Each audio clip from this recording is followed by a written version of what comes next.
Nikki, I appreciate you coming on, and I'm so excited to have a great conversation with you. I We were just talking a little bit prior to hit record, and she had a live uh, webinar, I guess you would call it, class kind of explaining how to use the word calm, which is broken down into other words and acronyms. So that was cool. We just had a quick discussion. So I'm curious to learn more about you and how you got to where you are today and how you're helping others build confidence and everything else that you have going on. Nikki, would you mind just sharing a little bit about yourself first? Sure, John. Thank you. And thanks for having me here to have this conversation. I love conversations like this. So it's been a journey, like most of us. I could say that I have done a 180. I'm a completely different person that sits before you here today than I was way back when. But basically, my journey, it looked like making lots of pivots or transitions, starting out originally excited to just go after what I wanted, which was acting. That was the dream. That was what I spent most of my time doing, throughout school and all the extracurricular activities. And then finally getting the courage to, at 23 years old, to move across the country to LA and give that a go. And then basically deciding that I didn't have what it took and giving up on that dream and coming back home. And then it was like, okay, what's next? And that became a transition into becoming an elementary school teacher. It was something that others wanted for me. And I finally just said, okay. But when I did that, like, I'm sure other people can relate. When you say yes to something that's really a no for you kind of just die a little bit on the inside, right? And that's kind of what happened. But I went through the motions. I'm sure other high achievers can identify with this, that when you do something, you do it well. So I showed up every day, I did my job, I did it well, appearing happy and successful on the outside, but on the inside, there was just that lack of fulfillment. And there were some twists and turns, but short story, I I took a clarity challenge that I found on Facebook. This woman was running, and it was clarity on your life and what you wanted. And I won a complimentary phone call with her. And she opened up my mind to see that there was something else that was possible. And she said, why don't you go from working with kids to working with adults and go from local to global? There's something called a coaching industry, and you can help people to follow their dreams and do what lights them up and have the courage to do it. So that's how I made my next transition into the coaching industry. 2 years later, I resigned from my teaching job, and that was back in 2019. So I guess you could say this is my third act doing what I do today. Going back to the whole acting career you were working on, right? Yes, exactly. Right. It's a metaphor for that. Yep.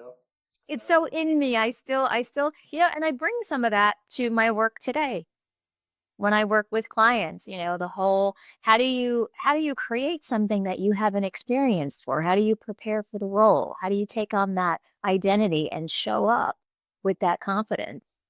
So I do take my skills and things I learned from past careers and bring it into today, as I'm sure most of us do. yeah.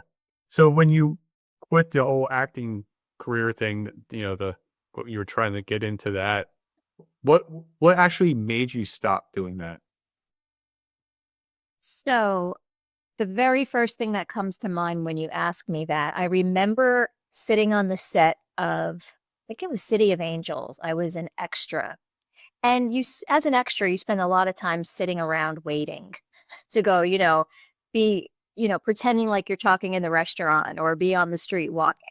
And we're sitting in, a bunch of us actors sitting in a circle in these chairs. And I was having a conversation with the one next to me. And he said, is this acting? Is it the air that you breathe? And being the literal person that I was and still sometimes am, I said, no, it's not. He goes, well, then you need to go home because there's people coming in by the busloads that want this so much more, and you'll never make it out here. And I took it to heart, totally on me, right?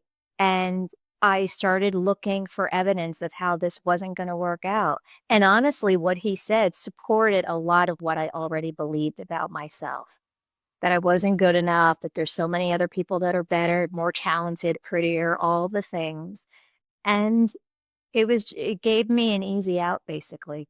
So I had a year lease in an apartment that I was sharing with someone. And I said, I guess I'll just go home.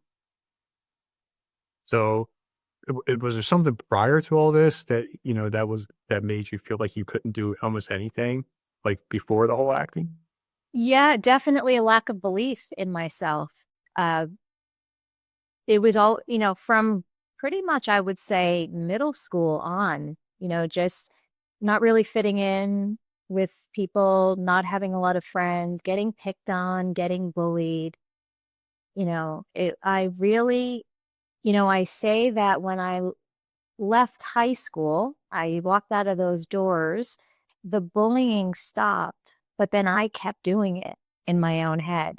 I continued to put myself down and, your own worst enemy kind of thing. And it was really a self-image problem. I just never thought that I was good enough. And so it wasn't just that one moment sitting on the set with that actor, what he said to me. But like I said, it was what he said just kind of verified what I already thought about myself. Yeah. Yeah, it kinda dug a little deeper for you, and yep, okay. Yeah, you're right, buddy. Yeah. Right. Right. Yeah. Because we love to be right. So it's like, see, I knew it. I knew that this is not for me and I'm not gonna make it. Yep.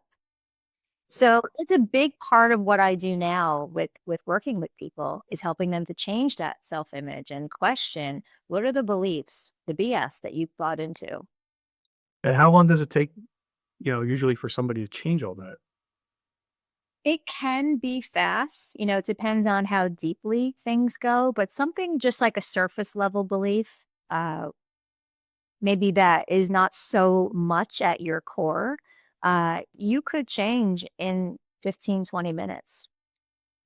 Usually though, with a belief, there are layers, right? There's like lots of layers to something. So of course it can take longer. I would say on average, people tend to work with me for maybe like 3 to 6 months, and we can change an entire lifetime of perception towards yourself, how you see yourself, how you feel about yourself, and make a lot of fast change when you work with the subconscious mind. Yeah, and they had you by their side, so they're always talking to you or you're talking to them, right? And Right. it helps. It gets them Oh, out of whatever environment they're in. and teaching them tools to be more resourceful. A big thing is our self-talk, what we say when we're just talking to ourselves, which is pretty much throughout the entire day. We are always with ourselves. True. Yeah, so there's different processes, different techniques that you can guide somebody through to help them to, release shame and fear and rejection, all the negative emotions that kind of act as a filter, like a lens that we see the world through, and then helping them to let go of those beliefs that are stunting them today or holding them back, and then installing new empowering ones where they can show up confidently and be like, you know what? Yeah, I have what it takes, or I can learn. Yeah. Is there something like along the lines where you say, "Don't hang around with so and so anymore because they're bringing negative thoughts to you"? Uh, you know, yes, I don't tell people what to do, but I will share things that I've done. And yeah, there's some people in our lives that maybe we don't feel good when we spend a lot of time with them. So there's also people in our lives that are going to be there for the long term. So we call them family and friends. And, and it's just a matter of knowing. how much time to spend with these people. Maybe just spending less time, maybe getting good at becoming the leader of a conversation and getting good at changing subjects and, things like that. But I know, and I know you know this too, that the types of people that we surround ourselves with really have a huge impact. So I like to play in the playground with people that are like-minded and rather focus on solutions and, rather than stuff that is negative or really isn't useful for us. Right. Yeah. Yeah. And so you're right. I do try to surround myself with those people. If I'm in the entrepreneurial world, you're surrounding yourself with entrepreneurs, people that keep motivating you, keep moving forward. Um, you do find that, yeah, you do find those people that could be the friends or family, and they don't want to see you exceed, right? They don't want to see you do better than that. And, that's where they kind of keep you at that one level. I, uh, I don't know if you remember how much I experienced in my life in the past 4 years or so, but I had somebody and he mentioned to me about getting out of your head and into your heart. Would that play a role with the stuff that you do to help others? Yes. Yes. And that is something I'm working with a coach, two of them actually. I do believe that it benefits us greatly to work with a coach, a mentor. And he's really been instilling that in me too. He pointed out one day to me, Nikki, you are very cerebral. I notice you always say, well, I think this and I thinking that. And he's like, what if you drop down, same thing you just said, out of your head and into your heart? What do you feel? And that was a great awareness for me because I didn't think of that before. So, and I know it, it's like you know it for others, you know it for the clients you work with, but then when it comes to you, it's like you can't read the label from inside of the jar kind of thing. So it is. And a common question I ask people, even when let's just say I'm helping somebody to reframe the way they're talking to themselves. And I'll say, try it on for size. How does that feel? So I encourage them to just kind of tune into what does that feel like when you say it? Does it feel true? Is it congruent? Or does it feel like you're giving yourself lip service? Because that's not going to be helpful either. Right. So, like, thinking in your mind would be something I have to do. Like, I got to get this done. But then in your heart is more like, this feels good because I'm doing this. Yeah, it's like so to think of something that you have to do, you're saying, I got to get this done. And we could give an example to make it tangible. I mean, there's certain things like work related that we have to do. But then there's certain things that are optional, like maybe going to spend some time with a friend invites you out and maybe you're not feeling like you want to do it, but you say, "Oh, I really should do that." And then when you check in with yourself and you notice, but I just feel this constriction, or I feel this heaviness, you know, like, and so what I tell people is to just get curious about that. Oh, interesting. I notice I'm feeling like a little depleted, a little like my energy dropped. I wonder what's behind that. What is that about? And then just being quiet to just listen because when we ask questions, our mind answers, right? Yeah. So it's listening, right, to what comes up. And sometimes I know I do this too. I do things I don't want to do because it's easier to just do it than to say no. Yeah. That's very true. Yeah. That's people pleasing, right? People please. Yeah. Yeah. And I had that written down because you were talking about how you were going into teaching elementary school or something, right? As a teacher. And was that you kind of feel like you were pleasing your family in a way, just following the lead? You know what? Interestingly, John, I did say no a bunch of times. And I'm just thinking about this now. It's so funny. I had no problem saying no. What made me say yes was I couldn't find another option. I took a job as an administrative assistant for this marketing company. I didn't do well. I didn't know how to use Excel. They were giving me these projects to do, and I wasn't performing well. They actually let me go because I wasn't good at the job. And then I was waitressing and I was like, I don't know what else to do because I only ever wanted to act. So the be a teacher, come on, your family, they're all teachers. It's such a rewarding career. I finally, and then it was actually my best friend who had said to me, Nikki, there's something called the alternate route. We can go and take the state tests and pass it, and then we could become teachers and learn on the job. So eventually I'm like, all right, let's take this test. We take it, I pass, she fails. I become a teacher, she doesn't. That's really kind of how it happened. So I said no, no, no, no, until I finally said, You took the alternate route. I was like, I took the alternate route, literally. Yeah. Oh Yeah. my gosh.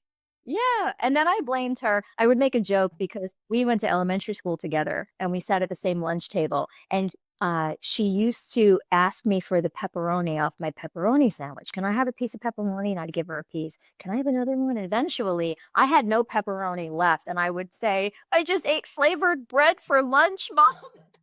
And she got in trouble. They separated us. So we weren't friends until we reconnected back when I was waitressing in our 20s.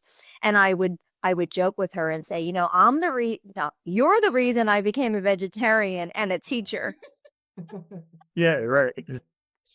Blame her. But honestly, it's like when we point the finger and blame, we have no power from there.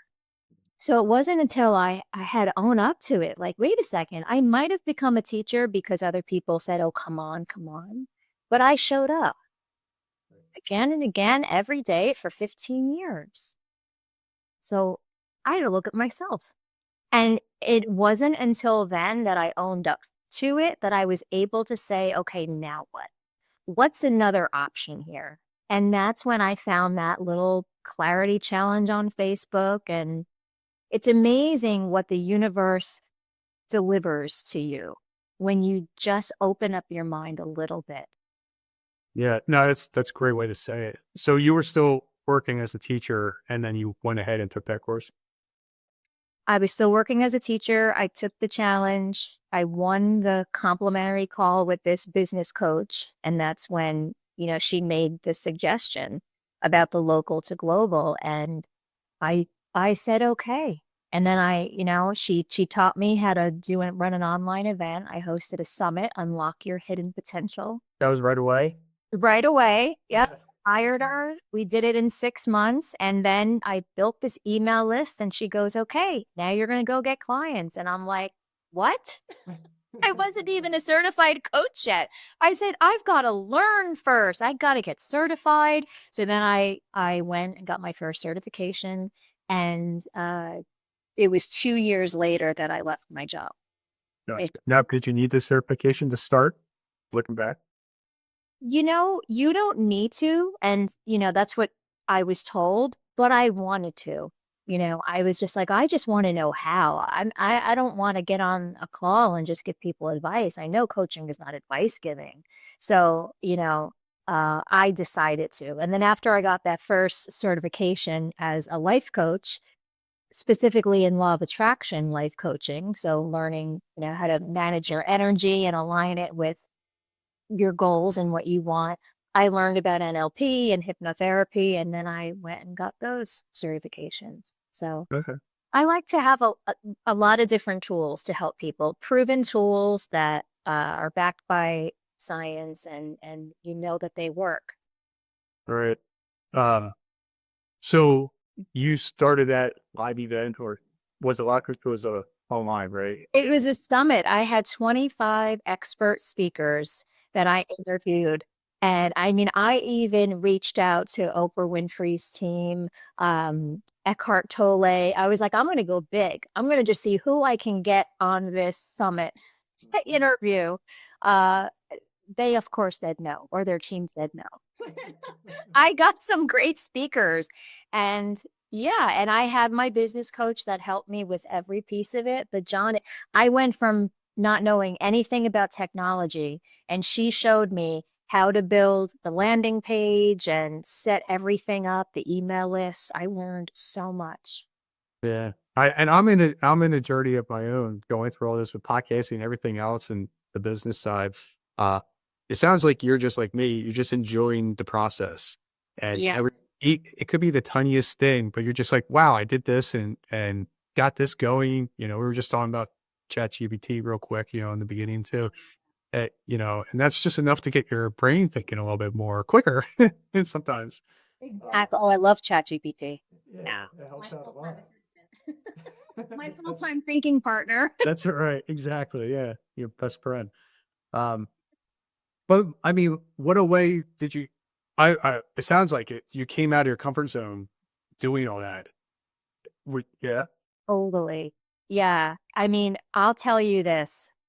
The summit was pre-recorded, but it went live on September 17th, I think it was 2017. And on that day, I was driving to work to my teaching job, and I knew it was going live, you know, at whatever, let's say 8 a.m. I had what felt like a panic attack while I was driving over the bridge, and I had my hands on the wheel and I started shaking, and then I couldn't, I was like hyperventilating. I just was like, "Oh my God. Oh my God. This is going out globally. This is going out to the world. What if somebody says something terrible about me?" Right. You know, what if like I get criticized or rejected? And I had to just start taking these like deep breaths to calm down. I was crying. I was like, what's going on with me? You know, but that was, yeah, it was definitely outside of my comfort zone. And I've I would say I've been courageous for a long time. I mean, for me, look, I was the oldest of four kids, and being female, very much sheltered, lots of rules, wasn't allowed to do a lot of things. So for me to move across the country from New Jersey to LA by myself, ship my car, find a roommate, get a job to support myself, that took courage to do, you know? So I feel like I've for a long time been the kind of person that is courageous, where it's like, okay, I feel the fear, but I'm gonna do it anyway. Similar to acting, it can be a little scary to get on that stage and perform and, you know, sing your heart out or whatever, but it's like you still do it anyway. And that's really what courage is. You it's not like you don't have fear. You do, but you follow what you want to do regardless. Right. And you had her as the coach backing you up, kind of like pushing you along, right? Yes. She was Mm. there by my side. Yeah, she was always available, showed me how to do everything step by step. And then she was also, you could do this. You're not the only one. Other people do it. You'll be fine. You're going to get criticized anyway. So, That's not true. right. Like, not doing something is not going to protect you from getting Mhm. criticized. And she's like, you know, look at all the criticism you endured in high school, getting picked on and bullied. You should be a pro at this point. That's a good point. Yeah. Yeah. Yeah. And, you know, looking back, if you said no to all this and didn't take that challenge or whatever, you might have regretted everything. Yes. Yes. You know, one little important point I left out that helped me to take that next courageous step of resigning from my job was an early midlife crisis. I was turning 40 that year, and I just thought to myself, "Oh my God, how did I get here?" You know, like I did everything I was told to do, followed all the rules, got the good job, the masters, got, you know, bought the condo. Where's my husband and kids? I was told he was going to show up with a white picket fence. Like, you know what? Maybe I need to work on me being happy first and loving myself first. And what does that look like? So that was a big driver in my decision to resign from my job and really leap fully into this entrepreneurial world. That was a big motivation behind it. I wanted to I didn't wanna get to 50 and be complaining about the same thing and nothing changes. So I said, that came with the personal responsibility. It's like, "Okay, I'm the driver of my life. I'm in charge here. What am I gonna do? Because it's on me." Right. You have to say, I got this, right? Mhm. Yep. Yeah. Yeah. You know, it's funny. I feel the same way. Like as we got older, everybody's getting older. They eventually around that, I want to say around that 40-ish age, right? People go like, What? I don't feel alive. This is not me. So then you'd shift. And yeah, you might stop exactly what you're doing in a career and do something totally different. And it sounds like, and you look like, and everything I'm taking in from you, you're alive, right? You're enjoying what you're doing, I say, helping others. yeah, Yeah, yeah. See, I'm all right, still it's here. real. It's okay. And that's what matters. And people might think different about what you did, but the best important thing is that you tried, and you're making it. And even if you didn't, you can always say, I did it. Yeah. I mean, isn't that one of when people are facing the end of their life, one of the things that's common that they feel is regret? I wish I would have done this. Yeah, exactly. Yeah, it's just like a lot of people saving their money for retirement, and then they don't get a chance to even use it anyways to, they're too old to do anything. Um, Right. Or something with health comes up, and like the time is now, and it doesn't have to be all or nothing kind of thing. Well, let me just spend all my money right now because I might not make it to a ripe old age of, like my grandmother, she recently passed away. She was almost 100. wow. Just made her birthday, her 100th birthday. But it's like, it doesn't have to be all or nothing. You can be responsible. You can have the fun and the pleasure along with it too. That's what you have to consider this to be fun. Yeah. Right. If, Yeah. if you have your bad days. Even if you have your bad days. And one thing that I'll do, and it's very helpful. I share this with my clients too. It's like ask yourself what's the positive lesson here? Even like on those bad days or something doesn't go the way you want it to, what can I learn from this that's positive? Exactly. Yeah. Now, real quick, do you consider people writing down what they're grateful for? Yes, write it down. Even just take the time to reflect on it, what you're grateful for. It's a really high vibration energy, gratitude and appreciation. And it's also about focus. It's moving your attention to, you know, what am I thankful for? What do I appreciate most about this? And you Yeah, can't because feel bad while you're thinking that, right? right, yeah, and when you're in that bad state, with the everything going on in your environment, yeah, you have to go back and go, "Wow, I'm here. I'm healthy." You might have a roof over your head. Other people would rather be in the spot that you're in, even though it might be tough. Right. Yeah, Yeah, and I'll say it can be hard. I don't know if you've experienced this, but sometimes if you're really just unhappy about something or upset, it can be hard to just switch completely, like flipping a switch. Well, okay, I'm going to ignore what I'm really upset about, and I'm thankful for this. And that's why I like that question. What's the positive lesson that I can learn here that will help me moving forward? And I almost feel like that's almost like a little bridge to get you from that negative state into the positive one. Because if you could learn something, forgot who said it. Somebody famous said, there is no failure, you know, something about it's there's always a learning. I'm either gonna succeed or I'm gonna learn, something like that. yeah, we learn from our failures. Yeah, Well, yeah. yeah, like right, like there's just no failure. I'm just gonna learn what didn't work. Mhm. Gotcha. And then you can take another action or, do it different. But that's always the positive, I think, is, what you can take away from the situation, what can you learn? And then you can just show up even if 1% improved. No, that's great. Yeah, and the 1% is another big thing too. I'm all about, do 1% better every day. Um, Nikki, can you share with everybody how they can connect with you, find out what you're doing? And can you share a little bit exactly how you do help people? Sure. Thank you, John. I'm all over LinkedIn, Instagram, and Facebook, so you can connect with me on any of those channels. I've got a YouTube channel. I put out short mental fitness tips for you. And my website is nikkigangemi.com. And I love helping those high achievers who maybe tend to be people pleasers and perfectionists to stop that negative mental programming. That's great. and to change it so they could feel more confident and go after what lights them up. Exactly. I know. It's awesome. Uh, Before we wrap this up, I have one question to ask everybody. What are three key things you learned and used along your journey? Ooh, three key things, and I still use them along my journey.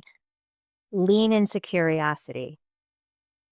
That has helped me to stop making assumptions that have kept me at a dead end street. So, no matter what it is, whenever you find yourself making a statement or a judgment or even an assumption, it's just to say, well, I wonder what's another possibility? Or I'm curious, what else might be available?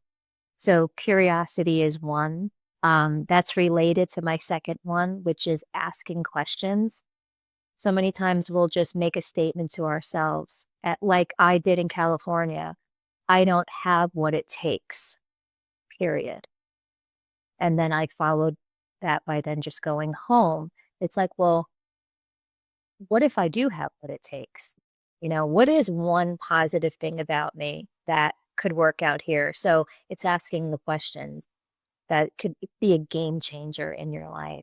And the third one I will say is starting to love yourself and value yourself. And that could be as easy as when you're looking in the mirror every day, because we're going to look in the mirror, wash your hands, wash your face, whatever you're doing, is to take a second to really look yourself in the eyes and just say, I love me or I love you. And when you start doing that about yourself and towards yourself, you just show up so much more powerfully, lighter and open to receive. Yeah, you be more authentic, you be yourself, and you enjoy life. That's how I would look at it. Yeah, Exactly. awesome. Nikki, this was a great conversation, and I think we could have talked a lot longer than this on everything. If Yeah. thank you. You asked great questions. Thank you, John. You're welcome. Thank you for coming on, and I'll share everything in the show notes and stuff for everybody. So appreciate it. Awesome. Big Thank you too.